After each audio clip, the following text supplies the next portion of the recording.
Šī politika ir nosaukums. Nav cilvēku, nav problēmu.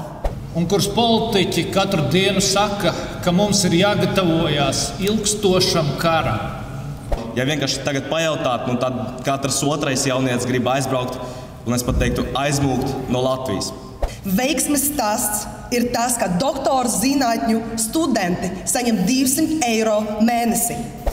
Tātad tie cilvēki, kas tēlo Dievu, viņi mainīs klimatu. Jo pašlaik Latvija ir kā cilvēks, kas ir pieslēgts pie mākslīgas elpošanas sistēmas. Vai arī man bieži vien vienaudži saka, Piotr, ko tu tur ņemies pret to LGBT? 21. gadsimts. Labi zinām, kas notiek ar tiem, kas tēlo Dievu. Viņi kļūst augstprātīgi, un pēc augstprātības vienmēr seko kritums.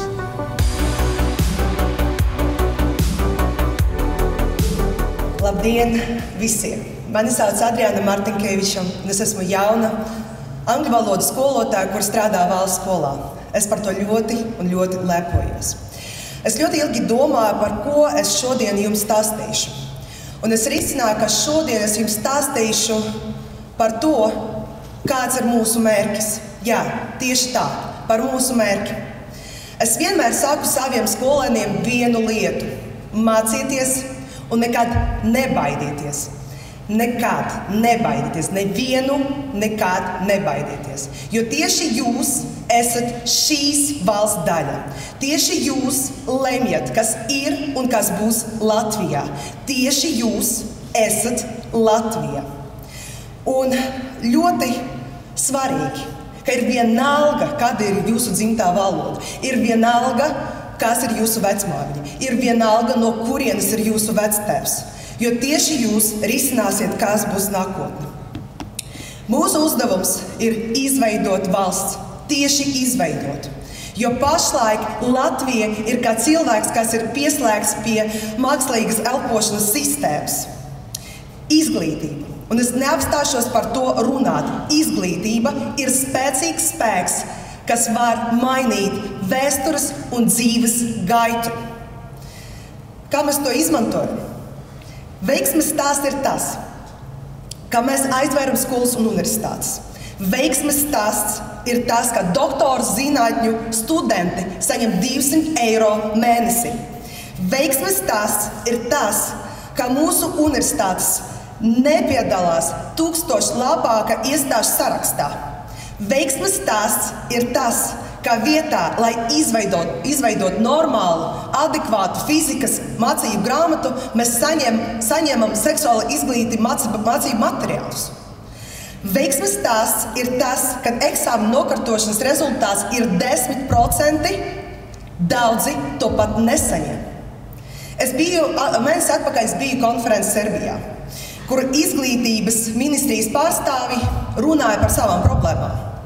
Piemēram, Somijas izglītības ministre stāstīja par to, ka iepriekšgad viņam trūka 15 bērndārza skolotāju. Tā bija lielāka problēma izglītības ministrijai.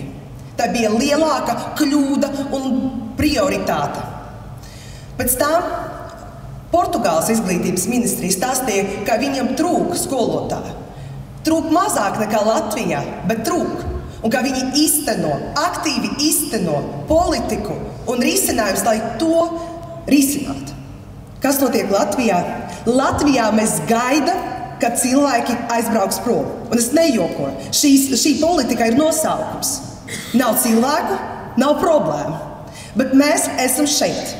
Un es neklusēšu. Jūs varat atbrīvot mani no darba, bet es runāšu un stāstīšu, kas īstenībā notiek skolās un izglītības sistēmā.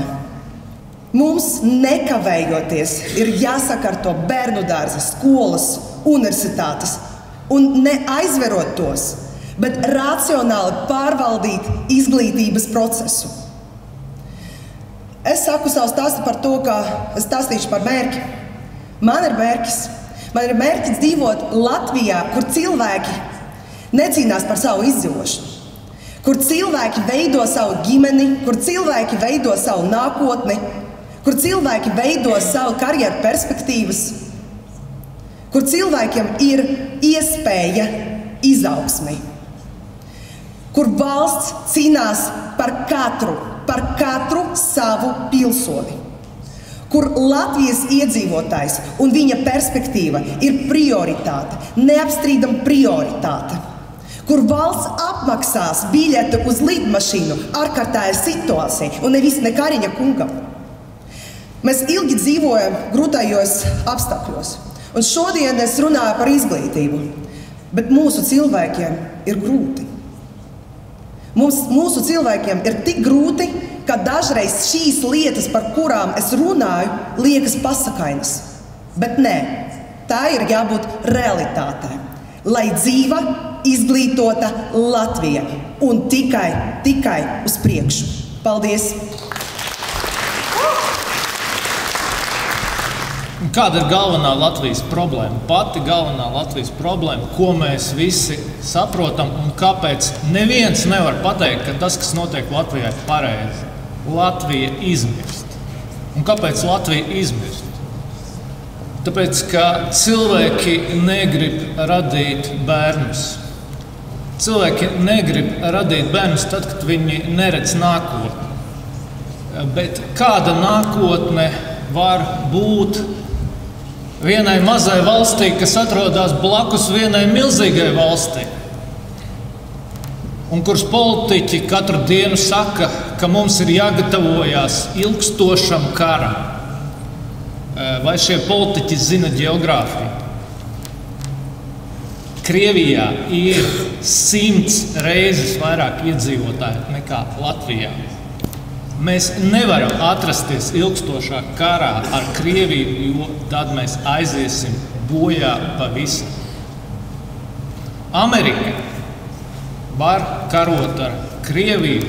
Amerika ir liela un viņa var karot ilgi.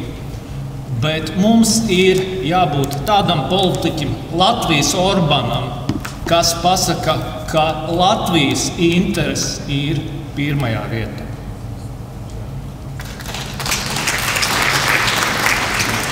Un tas ir tas, ko ļoti bieži jautā cilvēki. Ar ko tad jūs atšķiraties no jaunās vienotības? Jā, ar ko gan Šlesers atšķirās no Kariņa? Ar ko gan? Redziet, mēs esam par īstu attīstību, nevis par tā saucamo ilgtspējīgo attīstību. Jūs esat dzirdējuši šo terminu, kas ir izgudrots, lai īstenībā to, kas ir stagnācija un lēna attīstība, sauktu par ilgtspējīgu attīstību. Ilgi tātad šī attīstība notiks. Šī politika ir tikai bagāto valstu interesēs, jo tad tādas valstis kā Latvija nekad nenoķers šīs valstis. Nekad. Un ievērojiet, kādi tad mērķi ir šai ilgtspējīgai attīstībai.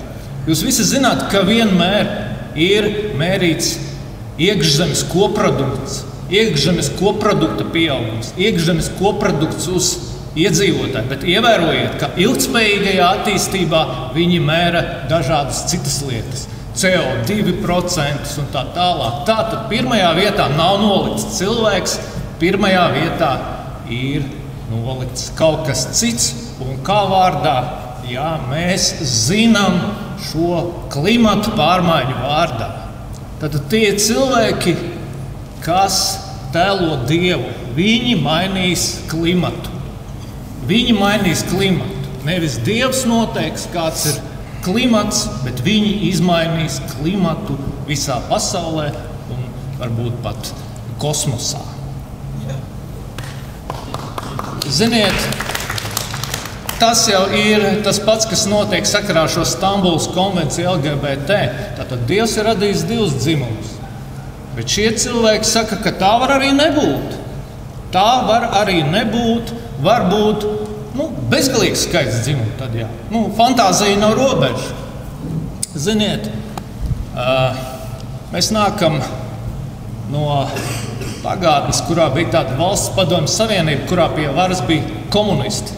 Un arī komunisti tēloja Dievu. Un mēs visi ļoti labi zinām, kas notiek ar tiem, kas tēlo Dievu, viņi kļūst augstprātīgi, un pēc augstprātības vienmēr seko kritums. Tātad sabiedrība, kuru vada cilvēki, kurus tēlo Dievs, ir nolemta nelaimē. Nelaimē un krahām. Un lai tas nenotiktu, tieši tādēļ mēs ejam politikā, ka mēs esam par īstu labklājību. Par īstu labklājību un īstām cilvēku interesēm. Un tā ir pati galvenā atšķirība. Paldies!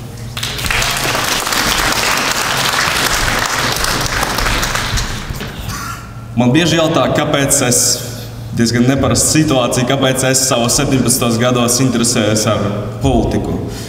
Un tur atbilde ir pavisam vienkārši, jo man vienmēr ir svarīgi, kas notiek manā valstī.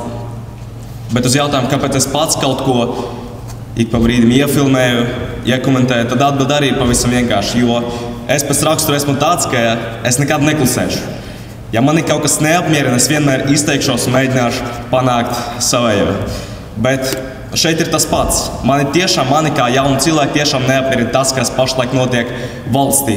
Un es zinu, ka es tāds neesmu viens, jo, ja vienkārši tagad pajautāt, tad katrs otrais jaunietis grib aizbraukt, un es pat teiktu aizmūgt no Latvijas. Bet man ir tāda griba, lai cik tas neizklausās neiespējami kaut kā ietekmēt lēmumus, kas skar gan manu, gan visas sabiedrības nākotni. Bet kāpēc es atbalstu partiju Latviju pirmā vietā? Jo partija apzinās, ka valstī ir milzīgs problēmu skaits un grib tās risināt. Tāpat arī vērtības, uzskati, mērķi man pilnībā sakrīt ar partiju. Un, ziniet, esmu pilnīgi pārliecināts, ka visi tie mērķi, ko mūsu partija sev uzstādīja, ir realizējami. Bet, lai vispār tiktu dota mums iespēja tos realizēt, ir ārkārtīgi svarīgi visiem strādāt. Jau daži vairāki runātāji pieminēja, cik svarīga loma pašreiz ir sociāliem tīkliem. Un, kaut gan es neesmu baigais tur eksperts, man nav tik daudz followeru, cik Aināram, Mājai, Sandrim, bet es arī gribu kaut ko pateikt, jo tieši dēļ sociāliem tīkliem es vispār iepazinājos ar Aināru un varu stāvēt un runāt šeit. Man patīkam pārsteidza arī, ka aptuveni manas video skatās 10 000. Bet es arī par to neesmu apmierināts, jo es gribu, lai man redz 50, 70, 80 000. Bet vēl vairāk es biju pārsteigts, kad kādu dienu es pastaigājos pa Liepājas centru un mani apstādināja uz ielas kāds vīrietis un saka, Klau, redzēju tev internetā, baigi labi runā, baigais malācis, tā turpini. Vai arī man bieži vien saka, paldies. Vai arī man bieži vien vienaudži saka, Piotr, ko tu tur ņemies pret to LGBT? 21. gadsimts, visi jaunie cilvēki to atbalsta, visi ir par tām vērtībām. Un tad pie manis pienāca kāds apmēram mana vecuma cilvēks, es nezinu, viņam 17, 18 gadi. Un viņš saka, Piotr, visu, ko tu saki, atbalstu. Visu. Bet ko es gribu pateikt ar šiem stāstiem? Ka tiešām ir ārkārtīgi svarīgi darboties sociālos tīklos, jo tikai tādā veidā mēs pašlaik varam pasargāt to jaunatni no šīs tiešām ļoti nelabas šitās visas propagandas to LGBT lietas. Un ir ārkārtīgi svarīgi saprast, ka tikai tādā veidā mēs varam tagad pašlaik piesaistīt jaunus biedrus, atbalstītājus un vienkārši dombiedrus, kuri saprot, ka mēs esam tie, kas tiešām var panākt pārmaiņas un padarīt Latviju par vienu no veiksmīgākajām valstīm. Tāpēc, cienījami dombiedri, visi aktīvi strādājam, pieturamies pie savām vērtībām un tad pavisam drīz mēs pārņemsim varu un panāksim Latviju pirmajā vietā. Paldies!